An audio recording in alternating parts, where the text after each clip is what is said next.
நிறையா எங்களுக்கு இன்னைக்கு பல மூலிகைகளை அறிமுகப்படுத்துனீங்க. ஆமாம். இப்போ திடீர்னு வாழைப்பழத்தோடு நிற்கிறீங்க.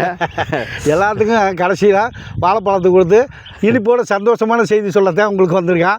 அதனால் வாழைப்பழம் இது சிறுமலை வாழைப்பழம், இது மாதிரி ரஸ்தாலி நிறைய வாழைப்பழம் இருக்குது. ஓ, மலை வாழைப்பழம். மலை வாழைப்பழம் எல்லா பழமும் இருக்குது. இதில் சாப்பிட்டோன்னே மலை ஜலம்லாம் நல்லா போகணும்னு நிறைய பேர் சொல்லுவாங்க. அது மலத்தை இலக்கி கொண்டு வந்து சரியாகும். ஆனாலும் சில பேர் என்ன செய்யலாம்னா அப்படியே உரித்து சாப்பிட்றோம். அப்படிதான் எல்லாரும் சாப்பிட்றோம். ஆனால் உரிக்காமல் சாப்பிட்றோம். உரிக்காமல் சாப்பிட்டீங்கன்னா இந்த சொல்லிடுறேன். அதான் தோலை உள்தோலை உரிக்கக்கூடாது, மேத்தோலை மட்டும் உரிக்கணும், உள்தோலை உரிக்கக்கூடாது. ஏன் அப்படின்னா அதில் வந்து கால்சியம் சத்து அதிகமாக இருக்குது. இப்போ பார்த்தீங்களா இருங்க, சிலது வராது, வர்றதுக்கு ஐடியா நான் சொல்லிடுறேன். இந்த பார்த்தீங்களா இந்த மாதிரி இதை மட்டும் நம்ம எடுக்கணும்.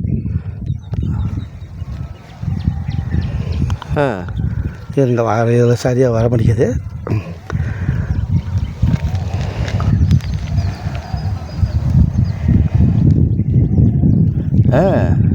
இது மேத்தோலை மட்டும் எடுக்கணும். நல்ல கனிஞ்ச பழமாக இருந்தால் இது வரும்னு நினைக்கிறேன். உள்தோலை எடுக்கக்கூடாது. உள்தோலை எடுக்காமல் மேத்தோலை மட்டும் எடுத்தோம்னா இந்த மாதிரி தோல் தனியாக வந்துடும்.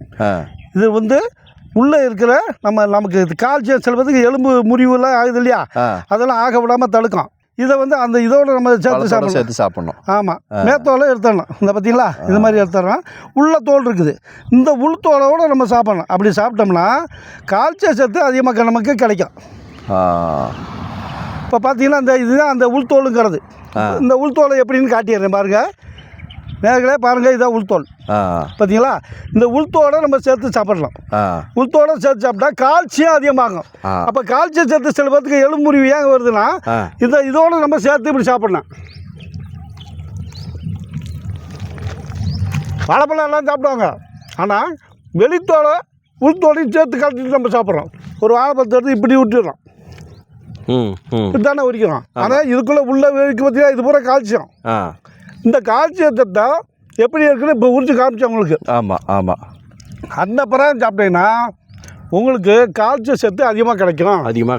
அப்படிங்கும்போது எலும்பு முறிவு வராது. எலும்பு நல்லா ஸ்ட்ராங், கிராக்கு ஆகாது. அப்படியே கிராக்கு ஆனாலும் வேகமாக கிராக்கு சரியாயிடும். அருமையான முழுமையான ஒரு தகவல். ஆமாம், எல்லாரும் இது மாதிரி பயன்படுத்துகிறீங்களே. நன்றி. ஆமாம், எந்த வித பாதிப்பும் கிடையாது. உடம்புல கால்சியம் அதிகமாக உருவாகும்.